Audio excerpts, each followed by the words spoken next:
세계 렘넌트 대회가 진행되고 있습니다. 전 세계 24개국에서 흩어져 있던 많은 렘넌트들과 중직자들과 사명자들이 모여서 일산에 있는 킨텍스에서 세계 렘넌트 대회를 참석하고 있고요. 약 한 2만 3천 명가량이 모여서 귀한 대회에 참여하고 있다고 합니다. 귀한 축복의 장일 뿐만 아니라 또 이분들이 모일 수밖에 없는 진짜 이유가 따로 있겠죠. 아랫께도 우리 캄보디아에서 온 사명자분들과 그리고 저기 중국 광저우에서 오신 사명자분들과 우리 교회를 대표하는 몇몇 분들과 함께 귀한 원네스의 축복을 나눈 적도 있습니다. 뭐 사진을 통해서 이제 보셨잖아요, 그렇죠? 근데 그 귀한 분들이 어떻게 복음을 받게 되었고 핍박과 환난 중에서도 유혹을 이기면서 이 생명의 복음 속으로 인도받게 되었는지, 참 그분들이 비록 대화는 통하지 않지만 이 통역해주는 부분들을 좀 잠깐 들어보면서 제가 참 귀한 분들이구나 라는 부분들을 많이 생각해 보게 되었습니다. 그리고 참 복음의 능력이란 대단하구나 생각 들었던 게, 복음은 나라와 언어와 국적 모든 것들을 초월해서 하나가 될 수 있는 것이 진짜 복음이구나. 이분들이 어떻게 이렇게 인도받을 수 있었겠습니까? 그것은 한 가지입니다. 무엇인가 하니까요, 이들에게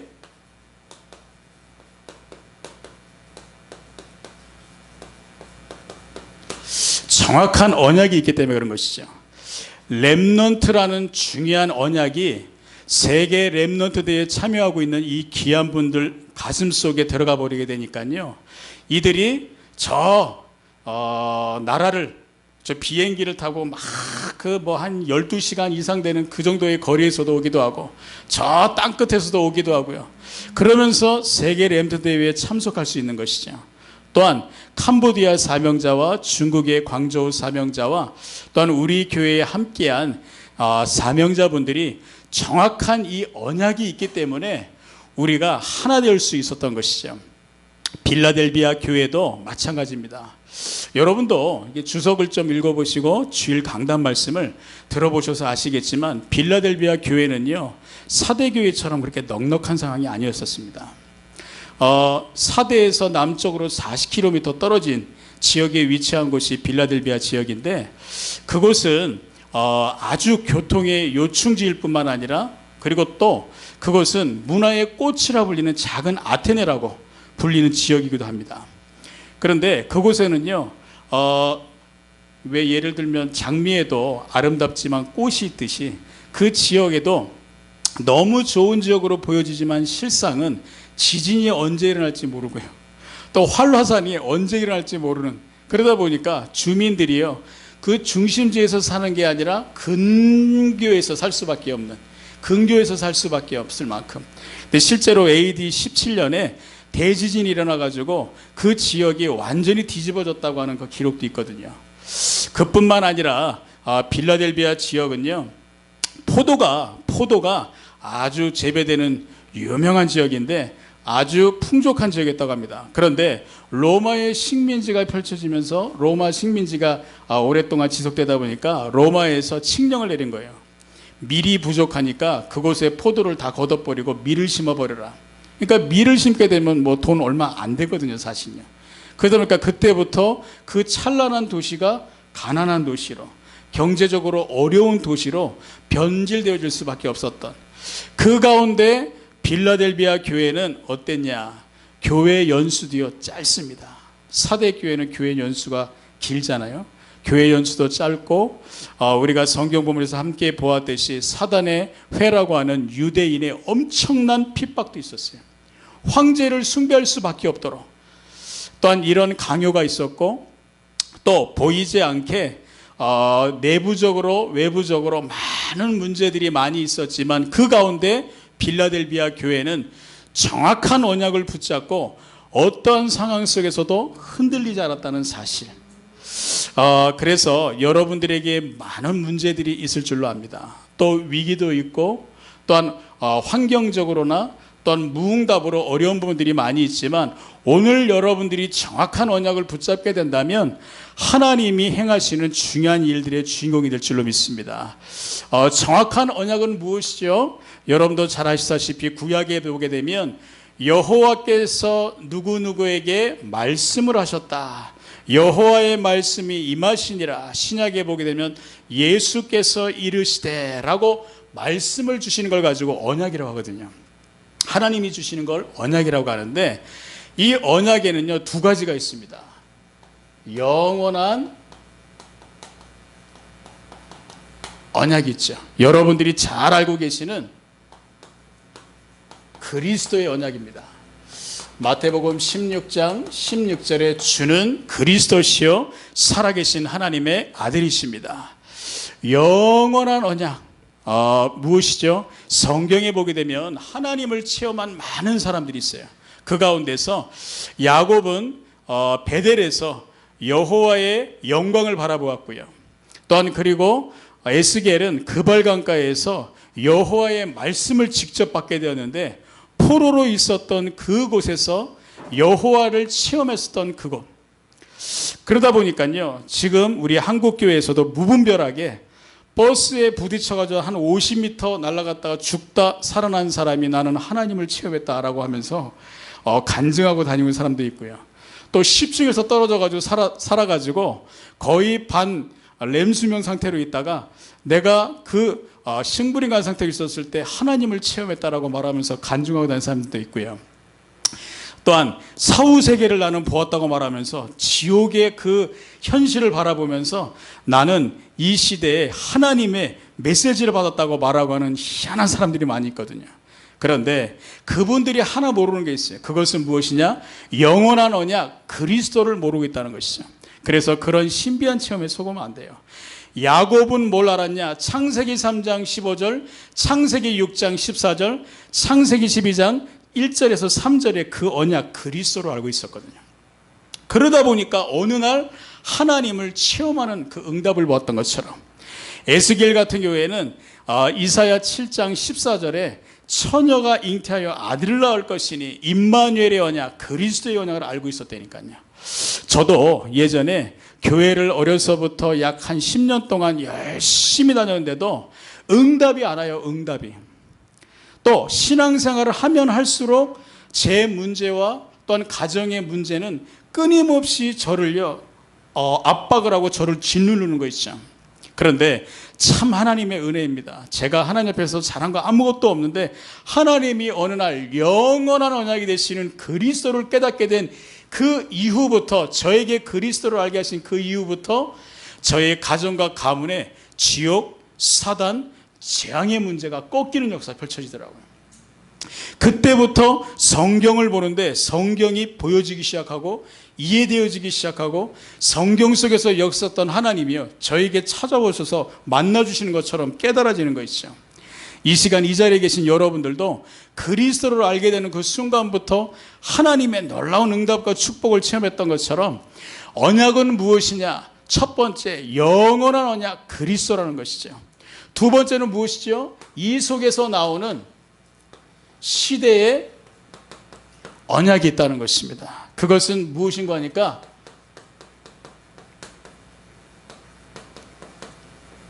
세계복음화인 것입니다. 디모데전서 2장 4절에 보게 되면 하나님은 모든 사람이 구원을 받으며 진리를 아는 데 이르기를 원하시느니라 라고 말씀하셨던 것처럼 렘넌트 7명들이 그리스도를 깨달은 이후에 바로 세계복음화의 언약을 붙잡고 그 시대 강대국에 영적으로 완전히 장악되어 있던 사단의 역사를요 완전히 초전박살내면서 세계복음화의 역사의 응답의 주인공이 되었던 그 축복은 무엇이냐? 이들이 시대의 언약인 세계복음화의 언약을 붙잡았기 때문에 이 두 가지 언약을 정말로 붙잡게 되는 그 순간부터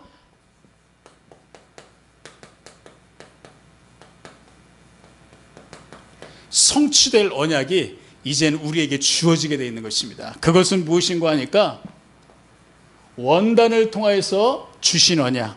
무엇이죠?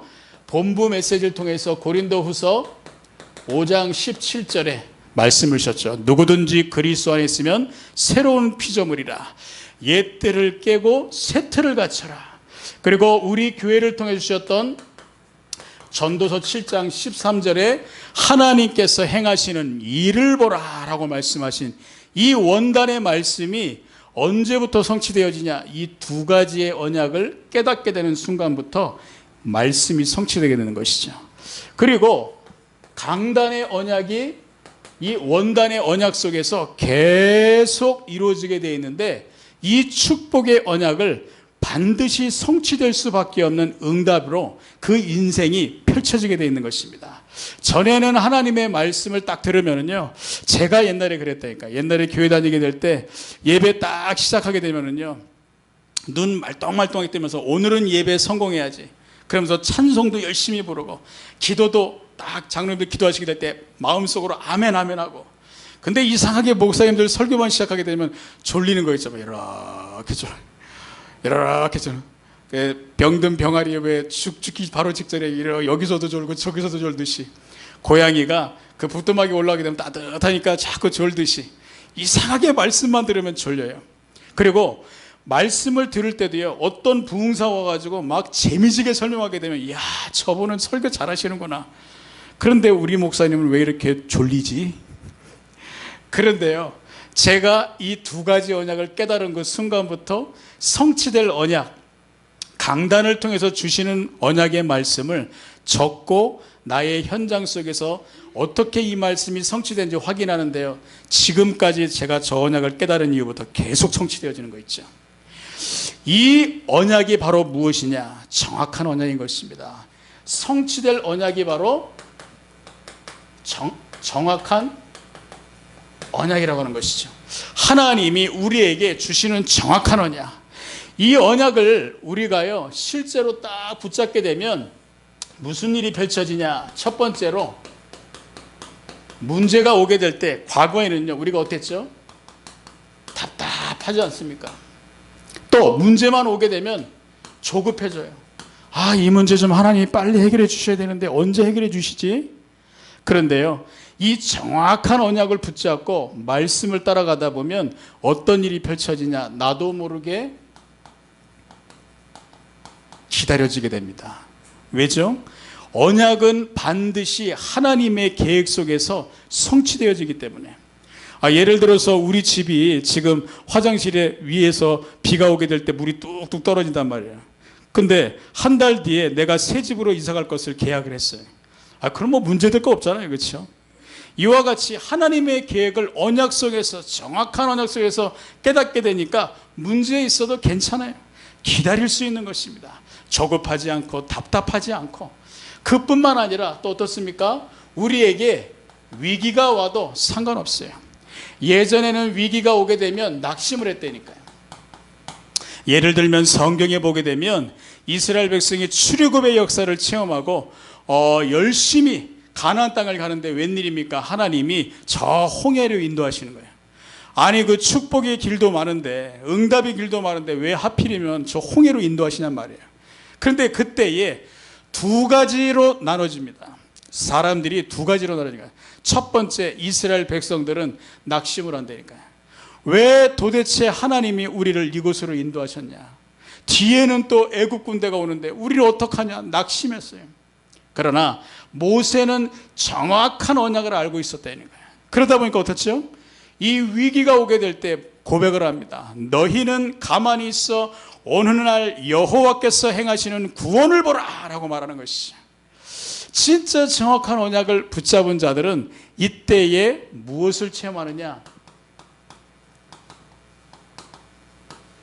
능력을 체험하게 되는 것입니다. 정확한 언약. 그뿐만 아니라 우리가 살아가면서 열악한 환경이 있지 않습니까? 예수 믿으면 좀 이렇게 집도 좀 넓어지고, 직장도 좀 잘 구해져지고, 사업도 좀 잘 되고, 내 자녀들도 좀 잘 되고 그랬으면 좋겠는데 하나도 안 바뀌어. 그러면요, 얼마나 사실 우리도 모르게 환경에 불만을 토할 수밖에 없잖아요. 그러나 정확한 언약을 붙잡고 이 말씀의 인도를 따라가다 보면 어떻게 바뀌는 줄 아십니까? 이 환경과 상관없이 감사의 고백을 할 수 있습니다. 전에는 내가 복음과 상관없이 살았던 인생인데 이제는 내가 복음의 대열 속에서 내가 살아가는 인생이구나. 복음의 흐름 속에서 있었던 그 사람들, 렘넌트 7명과 성경의 초대교회 인물들과 같이 내가 이 어마어마한 복음의 대열 속에 있구나. 얼마나 감사합니까? 그렇죠? 그리고 세계복음화의 대열 속에서 내 인생이 살아가야 될 분명한 목표가 있다는 부분들 딱 발견되어지니까 지금의 환경 상관없다. 나는 오히려 감사할 수 있다라고 고백이 되는 것이죠. 얼마 전에 목사님이 강단을 통해서 진정한 감사에 대해서 말씀해 주셨듯이 지나가면서 예전에는 신경질 나고 짜증났었던 모든 부분들이 감사로 바뀔 수 있는 이유, 정확한 언약 속에 내가 있다 보면. 그리고 여기에 그치지 않고 또 무엇이 있는가 하니까요, 무응답 가운데 있더라도 괜찮습니다. 특히 우리 부교육자들 같은 경우에는요, 전도운동 일어나는 친구들 딱 보게 되면 야, 이 친구들 대단하구나 생각하면서 격려해주고 힘주면 얼마나 좋겠어요. 그런데 뭔가 모르게 경쟁의식이 있다니까요. 그러다 보니까 열등의식 가운데 빠지기도 되고 또 나도 모르게 비교의식 가운데 빠지기도 합니다. 우리가 무응답이 있게 되면 주변의 다른 중직자분들은 뭔가 역사가 일어나는 것 같아요. 근데 나는 응답이 없어. 그럼 이상하게 나도 모르게 이게 온다니까요. 창세기 3장 가운데 있었던 문제들이 실질적으로 결정적인 순간에 이게 쑥 올라오듯이 시궁창의 물을 가만히 두게 되면 깨끗한 것 같아요. 근데 이 나무 막대에 넣고 조금만 휘젓게 되면 그 안에서 더러운 오물도 다 올라오잖아요. 라면 그 먹다 남은 그 밥풀떼기 다 올라오고 그런 것처럼 우리도 모르게 다 올라온다니까요. 그런데 어떻습니까? 진짜 언약, 정확한 언약을 붙잡고 누리게 되면 이 가운데서 우리가 아니구나, 더 큰 그릇으로 내가 갱신해야 되겠구나, 이러한 부분들이 발견되게 되어 있는 것입니다. 교회를 다니면서 끊임없이 갈등하는 많은 신자들 바라보게 되면, 또한 교회를 여기로 갔다 저기로 갔다 옮기는 많은 신자들 보게 되면 정확한 언약이 없어요. 그분들의 잘못은 표면적으로는 목회자가 문제인 것처럼 보이고 또는 어떤 교회에서 안 맞는 사람들이 문제 있는 것처럼 보이지만 실상은 뭐냐? 정확한 언약이 없다는 사실. 그러나 저와 여러분들은 정확한 언약을 가지고 이 축복으로 승리할 자라는 사실을 기억하시기 바랍니다. 빌라델비아 교회가 어떤 정확한 언약이 있었죠? 요한계시록 3장 8절의 말씀과 13절에 이 말씀의 언약을 붙잡은 것입니다. 제가 한번 대표로 읽어보도록 하겠습니다. 볼지어다 내가 내 앞에 열린 문을 두었을 때 능히 닫을 사람이 없으리라. 내가 내 행위를 아노니 내가 작은 능력을 가지고서도 내 말을 지키며, 하나님의 말씀을 지켰고요, 정확한 언약을 알았기 때문에 내 이름을 배반하지 아니하였도다. 그리스도의 이름과 하나님의 말씀의 정확한 언약을 가지고 있는 빌라델비아 교회는요, 어떠한 핍박 속에서도 속지 않고 승리했다는 사실, 그리고 성령이 교회들에게 하시는 말씀을 들을지어다 라고 말씀했습니다. 오늘 하나님의 말씀의 제목은 무엇이죠? 내 하나님의 성전에 기둥이 되게 하리라 라고 말씀하셨습니다. 요한계시록 3장 7절부터 13절까지의 말씀이죠. 저와 여러분들은 이 정확한 언약을 붙잡고 세계복음화를 위해서 하나님이 부르신 부르심의 이유를 가진 자라는 사실을 기억했으면 좋겠습니다. 사명자들은 분명히 하나님이 시대를 살릴 언약을 주시게 되어 있는 것입니다. 정확한 언약 무엇이냐? 첫 번째로는요, 여러분들이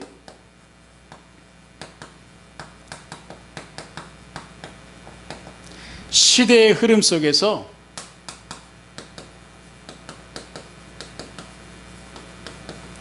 정확한 언약을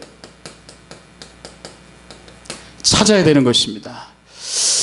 지금 이 시대를 바라보게 되면 지식 정보화 시대라고도 말하기도 하고요, 또한 네트워크 시대라고도 합니다. 그리고 4차 산업혁명 시대라고 해가지고 이제는 식당 가게 되면 앱만 깔면 이제는 종업원의 주문을 받지 않고선 그냥 편안하게 주문 딱 누르게 되면 음식이 나올 만큼, 그만큼 로봇 시대가 이제 다가오고 있습니다. 그런데 이 표면적으로 보여지는 이 시대는 엄청나게 발전하고 있는데요, 실상은 어떠냐? 재앙과 전쟁의 위기 속에 있는 시대라니까요. 우리가 살고 있는 이 시대가. 그뿐만 아니라 우리가 살고 있는 이 시대는 중독과 정신병 그리고 자살과 살인이 난무한 시대입니다. 웬고하니까 이유가 불신자들은 절대 모릅니다. 이 자리에 계신 사명자들만 알고 있죠.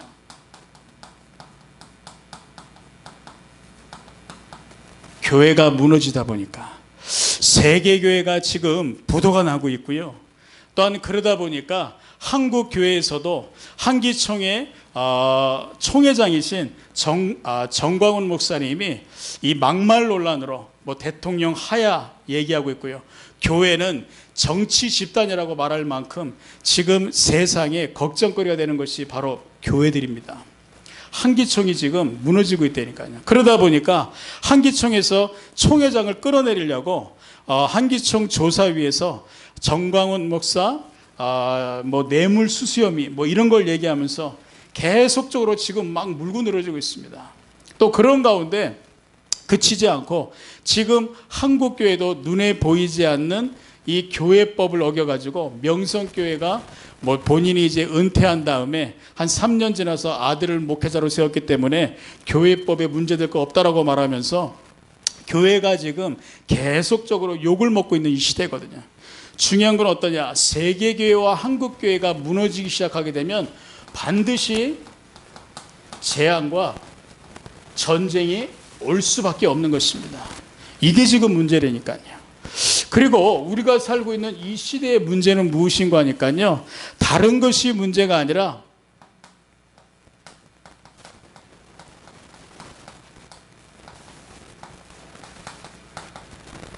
현장을 잃어버린 교회의 모습이 이 시대의 문제인 것입니다. 현장을 잃어버린 교회. 초대교회는 집에 있든지 성전에 있든지 예수는 그리스도라 가르치기와 전도하기를 그치지 아니하였더라. 여러분, 고유정 사건을 알고 있죠, 그렇죠? 남편을 전 남편을 무참하게 토막살인을 해가지고 증거 인멸을 해가지고 저 뭐 바다 어디가에 뭐 버려가지고 뭐 증거를 뭐 찾을 수 없다고 할 만큼.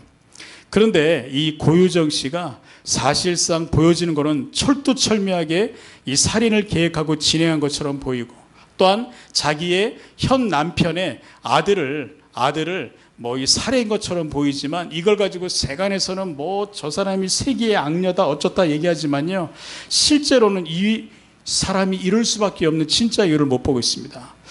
제가 뉴스를 봤는데 고유정 씨가 자기가 살고 있는 집에서 대문을 향해서 그 이웃 사람이 보고서 한 말이에요. 대문을 향해서 팥을 꺼내가지고 팥을 막 뿌리더래요. 막 팥을 계속. 그 대문에 팥을 왜 뿌리겠습니까? 팥은 팥죽 끓여 먹으라고 있는 것인데, 그렇죠? 그리고 이 고유정 씨를 잡아가지고 지갑을 딱 열어보니까 지갑에 요만한 비닐봉투 안에 팥이랑 소금이랑 들어있더래요. 여러분들 아시잖아요, 그렇죠? 뭡니까? 이 사람이 실제로는 뭐 경계성 장애를 겪고 있다 하대요. 경계성 장애는 사람을 보게 되면 이 사람은 좋은 사람, 이 사람은 안 좋은 사람. 그러면 안 좋은 사람은 무조건 죽여야 돼. 죽거나 죽이거나. 좋은 사람은 한없이 좋아요. 무조건 잘해줘. 그러나 그게 문제가 아니라 고유정 씨가 귀신에게 시달리고 있었다는 거예요. 대부분 무속인들 보게 되면 막 팥 뿌리라 그러잖아요. 또 장례식장 갔다 오게 되면 그 액땜 본든다고 소금 뿌리고 그러지 않습니까? 고유정 씨가 실제로 귀신이 보이고 환청이 들릴 만큼 영적으로 시달리고 있는데 이걸 모르다 보니까 중요한 건 뭐냐? 그곳에 말씀 운동하는 현장 교회가 있었다면, 고유정 씨가 복음을 한 번이라도 들었다면 그런 사례는 일어나지 않았을 것입니다. 중요한 건 어떻죠? 영적 문제가 급증할 수밖에 없어요. 현장의 교회를 놓쳐버리게 되면. 그래서 우리가 현장에서 지교회 운동을 하자라고 말하는 이유가 여기 때니까요. 현장의 영적 문제가 급증하고 사람들은 이 문제에 답을 찾지 못하다 보니까 어디로 갑니까? 무속인을 찾아가는 거예요. 지금 30만의 무속, 또 그리고 등록하지 못한 많은 무속인을 따지게 되면 동네 구석구석마다 무속인들이 이런 영적인 문제로 고통받고 있는 사람들에게 틀린 해답을 주게 되요. 그러다 보니까 결국에는 늘어나는 게 무엇입니까? 자살, 살인, 정신병 계속 일어나는 것이. 그리고 이단과 사이비 단체는요, 계속해서 확산될 수밖에 없는 것입니다. 현장을 잃어버린 교회. 우리가 시대의 문제를 통해서 시대의 흐름, 이 흐름을 봐야 되고 이 속에서 정확한 언약을 우리가 찾아내야 된다니까요. 우리 개개인들이 떡의 언약을 붙잡고 살 때가 아닙니다. 내 자식이 좀 잘 됐으면 좋겠다. 내 손주가 잘 됐으면 좋겠다. 좋은 학교를 가고 좋은 성적을 거두고 또한 뭔가 좋은 결과를 내서 좋은 대학교에 가서 또한 우리 집이 좋은 집으로 또한 사업이 잘 되고 직장이 잘 되고 이런 거 구할 때가 아니라니까요. 우리가 붙잡을 정확한 언약이 무엇인지를 한번 봐야 됩니다. 현장이에요. 그리고 지금 보게 되면 주일학교가 사라진 시대입니다. 얼마 전에 우리 교회에서 여름 성경교가 진행됐는데 우리 송미원 장로님과 송금자 집사님과 송순례 집사님이 원네스를 이루어 가지고요, 얼마나 아름답게 여름 성경교를 잘 서포트해 주시는지. 그런데 지금이요, 세상은 어떤가 하니까 청소년들과 아이들과 청년들이 교회를 다 떠나고 있습니다. 지금 한국교회 40대부터 80대까지가 주 핵심 멤버들이지 10대부터 30대까지 거의 교회가 없어요. 근데 우리 교회는 예외라니까 이건. 어떻습니까? 그러다 보니까 지금 사실상 우리 아이들이 세상 문화에 전부 다 휩쓸려 가는 거야. 그래서 이 시대의 흐름을 본 이원영 목사님은 말했습니다. 신사참배에 무너진 한국교회를 살리는 것이 우선이다라고 고백했었습니다. 1886년부터 또한 1956년까지 살았던 이원영 목사님은 3.1운동 때 만세운동을 하다가 일제에게 붙잡혀가지고 감옥에 들어갔는데 그곳에서 성경을 읽으면서 예수 그리스도를 만났어요. 이분이 양반이셨는데 예수 그리스도를 만나고 신학교를 가서 뒤늦게 신학 공부를 해서 목사 안수를 받고 경북 안동에서 목회를 하다가 지금 한국교회가 전부 다 신사참배를 하고 있구나. 지금 시대의 흐름 속에 한국교회의 문제는 다른 것이 문제가 아니구나. 그래서 이분이 두루마기를 입고 교회마다 찾아가면서 교회 회복운동을 펼쳤다니까요. 이 이원영 목사님이 분명히 능력 있는 분이시다 보니까 정치인들이 찾아와 가지고 손을 내밀었어요. 우리 함께 교회 정치를 하고 그러면서 당신도 정치적으로 오게 되면 권력도 얻고 부도 얻을 수 있지 않겠냐. 그러나 이원영 목사님은요, 노 했습니다. 지금 무너진 한국교회 우상숭배로 무너졌기 때문에 한국교회를 살리는 것이 우선이다. 지금 세계 전도협회 유목사님은 미자립교회를 살리기 위해서 미자립교회에 각자마다 후원을 했었던 그 모든 팀들을 이제는 하나로 묶으라고 지시를 하셨습니다. 예전에 총동문회에서 미자립교회에 후원을 했고 또한 총회에서 후원을 했고 그리고 우리 중지자 대학원에서 조금씩 후원을 했는데요.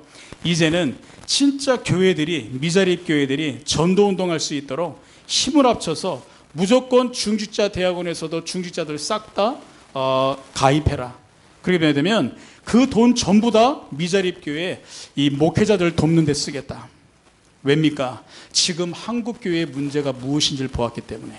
그리고 유 목사님은요, 미국에 아류를 세워서 현지인들 또는 다민족들을 불러다가 신학훈련을 시키고 이들에게 전도훈련을 시키다 말씀하셨습니다. 그것은 무엇입니까? 시대의 교회 문제가 무엇인지를 보았기 때문에 우리 교회에서도 요한계시록 2장부터 3장까지 있는 교회에 대한 부분에서 메시지를 주셨잖아요. 교회의 메시지 무엇입니까? 처음 사랑을 회복하라. 죽도록 충성하라. 그리고 또 뭐죠? 핍박과 유혹을 이겨라. 사단의 깊은 것을 깨달아라. 살아있는 신앙, 살아있는 교회, 그리고 내 하나님 성전에 기둥이 되게 하라는 말씀을 주셨던 이유도 여기 있는 것이거든요. 그래서 시대의 흐름 속에 정확한 언약을 붙잡은 사람은요,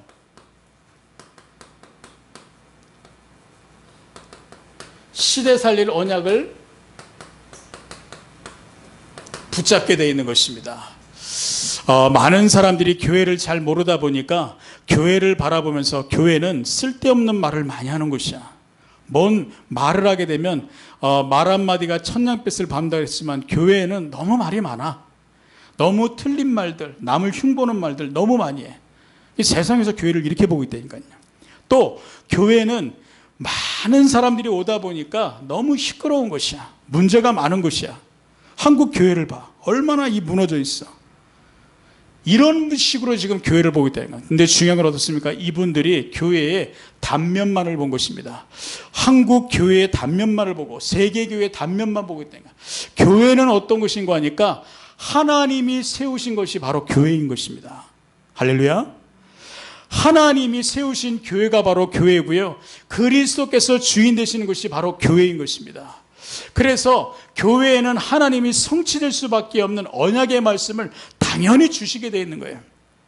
시대 살릴 언약을 주시게 되어 있다니까요. 그래서 우리가 어떤 언약을 붙잡아야 되는 거냐? 교역자에게는 하나님이 어떤 언약을 주시죠? 이 시대에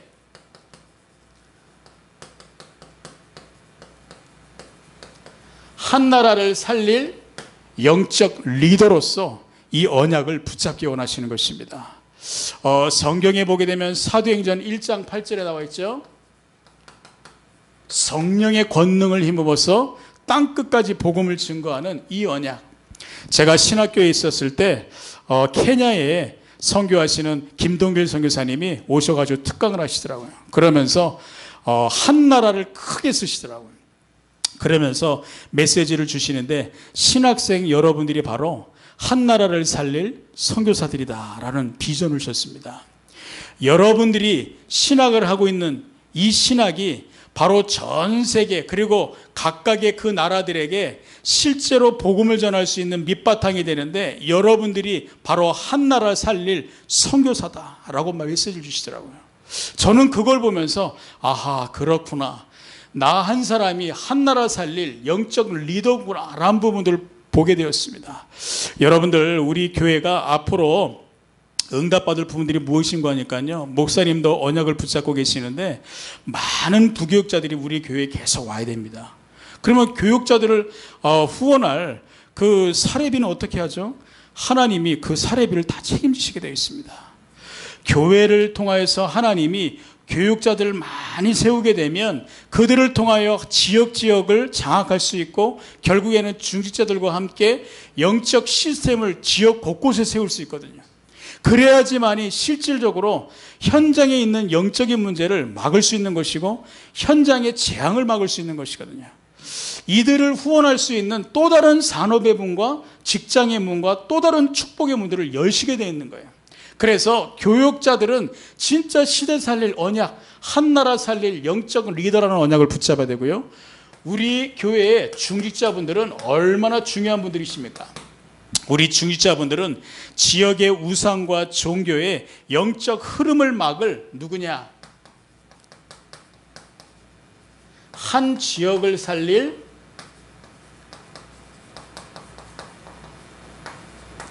영적 사령관인 것입니다. 로마서 16장 1절부터 27절까지에 나와 있듯이 7별명을 가진 자와 같이 이 언약을 붙잡아야 되고요. 그리고 우리 사명자분들은 한 지역을 살릴 숨은 주역들이 바로 사명자들인 것입니다. 조연주 집사님이 저와 함께 지교의 응답을 받고 있는데요. 이분이 저한테 이런 말씀을 하시더라고요. 아이고 전사님 사역하는데 많이 힘들죠? 라고 말씀하시더라고요. 제가 뭐 힘든 게 뭐가 있습니까? 라고 말씀드렸죠. 그러면서 제가 조연주 집사님에게 이런 말씀을 드렸어요. 집사님 제가 오게 되면 그냥 물 한 잔만 준비하시면 돼요. 이분은 오게 되면 과일을 꼭 2-3개씩 막 준비하세요. 이렇게 하시지 말라고. 그러니까 조인지사님 말 뭐라고 하시냐면, 돈을 왜 법니까? 이런 데 쓰라고 있는 거지. 그러면서 저한테 그런 거 있죠. 전사님, 전도하려면 마음껏 하시라고. 가리봉에서 전도하게 되면 제가 빚을 내서라도 내가 다 갚아주겠다고, 다 후원해 주겠다고. 근데요, 저는 그 고백을 들으면서 뭘 보았냐면, 야, 진짜 한 지역 살릴 숨은 주역들이 바로 우리 집사님들이고 사명자분들이구나. 우리 중지자분들도 똑같잖아요. 우리 귀한 교육자들을 위해서 뒤에서 얼마나 서포트를 해주십니까? 기도해 주십니까? 이분들은 이사야 60장 22절에 이 언약을 주시겠죠. 무슨 언약입니까? 작은 자가 천을 이루겠고 약한 자가 강국을 이루게 될 것이다. 그리고 우리의 후대들은 어떤 언약을 주시겠습니까? 바로 이 시대 살릴 서밋의 언약을 주시는 것이죠. 창세기 41장 38절에 하나님의 영에 감동된 자다. 이 축복의 언약을 정말로 우리가 붙잡게 되어지게 될 때, 그때부터 어떤 응답이 오는 거 아닐까요? 언약 성취의 주역들로 하나님이 우리를 쓰시게 되어 있는 것입니다. 내 하나님 성전의 기둥이 되게 하라니, 이게 무엇입니까? 우리를 언약 성취의 주역들이 되게 하는 것이죠. 하나님이 우리에게 이 정확한 언약을 주시고 정말 우리 개인들에게 정체성의 이 언약을 붙잡게 되면 언약 성취의 주역들로 우리를 부르시는데, 성경에 보게 되면 예수님께서 빌라델비아 교회에 주셨던 그 언약, 그 응답이 바로 이 축복의 내용인 것입니다. 우리 주님이 빌라델비아 교회를 칭찬하셨죠. 그것이 바로 8절에 나와 있습니다. 8절에 보게 되면 뒤에 이렇게 후반부에 나와 있죠. 내 말을 지키며 내 이름을 배반하지 아니하였도다. 작은 능력을 가지고도 내 말을 지키며 내 이름을 배반하지 아니하였도다. 성경의 소아시아 7교회 중에서 칭찬받은 교회는 단 2교회입니다. 서머나 교회와 빌라델비아 교회. 책망이 없었다니까요. 칭찬만 있었다니까요. 그리고 이 칭찬을 통하여서 주신 응답들은요, 어마어마합니다. 무엇인고 하니까 사단이 무릎을 꿇게 될 것이다 라고 말씀하셨죠. 어디에 또 말씀이 있죠? 9절에 보게 되면 말씀하고 있습니다. 우리 가정과 가문과 교회를 끊임없이 공격하는 사단의 역사가 완전히 무릎을 꿇게 될 것이다. 그리고 또 하나가 빠졌네요. 열린 문의 응답이 있습니다. 열린 문의 응답. 7절에서 8절에 보게 되면 말씀하고 있습니다. 우리 같이 한번 읽어볼까요? 7절에서 8절입니다. 시작. 빌라델비아 교회의 사자에게 편지하라. 거룩하고 진실하사 다윗의 열쇠를 가지시니 곧 열면 닫을 사람이 없고 닫으면 열 사람이 없는 그가 이르시되, 볼지어다 내가 내 앞에 열린 문을 두었을 때 능히 닫을 사람이 없으리라. 내가 내 행위를 아노니 내가 작은 능력을 가지고서도 내 말을 지키며 내 이름을 배반하지 아니하였도다. 아멘. 여기에 주의하여 볼 것이 다윗의 열쇠에 대해서 말씀하고 있습니다. 옛날에 임금들의 보물을 모아뒀던 것을 내탕고라 그러는데, 내탕고의 열쇠를 관리한 사람이 임금이 아닙니다. 신하들 중에 한 사람이 이 내탕고의 열쇠를 관리를 했거든요. 그런데 다윗의 열쇠는 뭐냐? 다윗이 있었던 그때에 다윗의 그 내탕고를 관리하는 사람이 셈나라고 하는 사람이 있었는데, 이 사람이 열쇠를 관리했던 것처럼 이 열쇠를 열게 되면 그 안에 있는 어마어마한 보화가 있듯이 하나님이 그리스도를 통하여서 하늘의 모든 보좌의 축복과 하늘의 권세와 모든 응답들을요, 그 그리스도의 이름 앞에 열쇠로 주셨다는 것이죠. 그래서 그리스도의 이름으로 구원의 문이 열리게 되어 있는 것이죠. 예수 그리스도의 이름으로. 그리고 그리스도의 이름이 열쇠이기 때문에 모든 응답의 문이 열리게 되어 있는 것입니다. 그 이름 부르게 되어질 때 흑암 저주 사단이 꺾이고 보좌의 축복이 임하는 놀라운 역사. 그리고 이 축복에서 그치지 않고 계속적인 성경의 축복과 응답이 펼쳐지게 되어 있는 것이죠. 그리스도. 그리고 서밋의 축복의 응답이 그리스도를 통해서 오게 되어 있는 열린 문, 이 축복을 가진 언약 성취의 주역들, 가는 데마다 이 축복의 역사가 펼쳐지게 되어 있는 것이죠. 그리고 또 어떤 축복이 있느냐? 아직도 많이 남아 있습니다. 무엇인가 하니까요, 시험을 패스하게 된다. 하나님이 주시는 시험, 사탄이 주는 시험을 패스하게 된다. 진짜 하나님이 주시는 정확한 언약을 붙잡고 승리하는 자에게, 이기는 자에게 모든 시험을 패스케 한다. 그리고 또 우리에게 주시는 또 승리가 무엇입니까? 우리에게 주시는 이름이 바로 면류관에서 면류관을 주실 것이다. 이것은 무슨 내용인가 하니까요, 우리에게 그리스도의 이름으로 승리를 보장하시겠다고 약속하신 것이죠. 가는 곳곳마다 우리가 승리할 뿐만 아니라 이 생에서 모든 사명을 감당하고 천국에 가게 될 때 우리에게 이 면류관을 약속하시겠다라고 예수님이 빌라델비아 교회에 약속하신 축복, 그리고 또 우리에게 새 이름을 약속하신 것입니다. 새 이름은 무엇이죠? 아브라함을 부르셔가지고 아브라함이라고 이름을 주셨던 것처럼, 야곱을 부르셔가지고 이스라엘이라고 말씀하셨던 것처럼 우리에게 새 이름을 약속하시겠다. 그리고 우리에게 약속하신 부분들이 바로 무엇입니까? 기둥이 되게 하겠다고 말씀하시는 것입니다. 그래서 우리가 이 언약을 붙잡고 정말로 이 축복을 우리가 누리게 되어지게 될 때 언약 성취의 주역들로 우리를 세우셔서 하나님 성전의 기둥이 되게 하시고, 가는 곳곳마다 이 엄청난 응답과 축복을 가지고 교회를 살리고 현장을 살리고 주일학교를 살리는 이 시대의 흐름을 뒤바꿀 응답과 축복의 주인공으로 우리를 축복하시겠다는 것이죠. 그래서 결론으로 말씀을 드리자면, 하나님이 우리를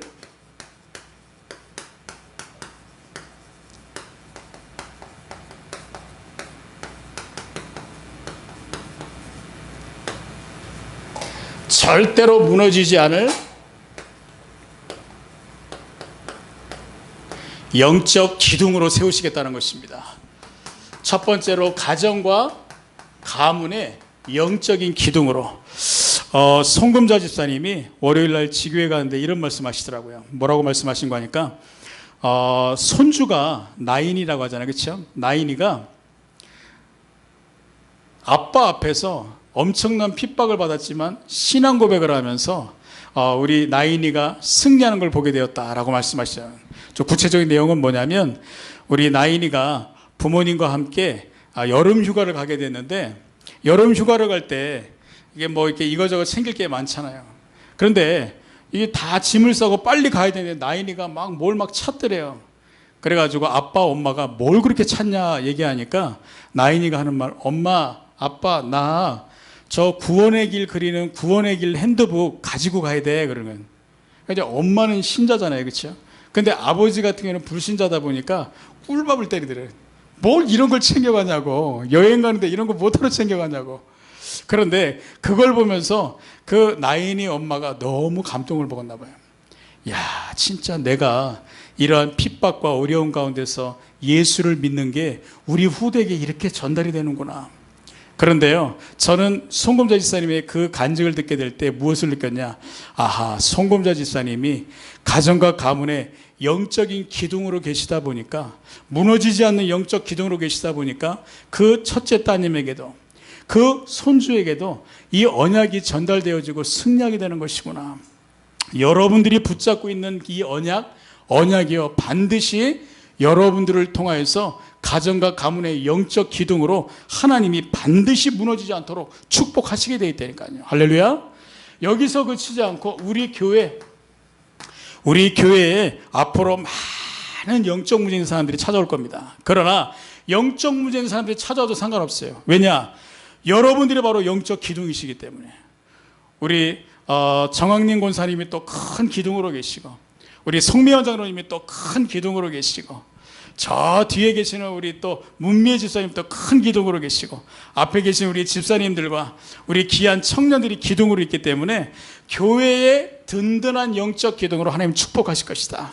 그리고 더 나아가서 앞으로 237개 나라에 많은 재앙과 전쟁이 들이닥친다 한다 할지라도 문제될 거 없습니다. 왜입니까? 저와 여러분들과 이 시대 남은 자 렘넌트들이 진짜 이 정확한 언약을 붙잡고 있기 때문에 결국에는 우리 때문에 재앙과 전쟁은 종식될 것이고 무너지게 될 것이다.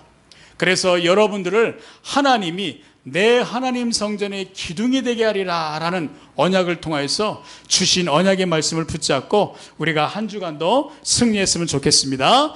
시간이 많이 지났습니다. 이 시간 제가 기도하고 마치도록 하겠습니다. 하나님 아버지 감사합니다. 우리에게 주신 언약을 붙잡고 오늘 승리하는 승리의 날이 될 수 있도록 역사하여 주옵소서. 예수 그리스도의 이름으로 기도드리옵나이다. 아멘.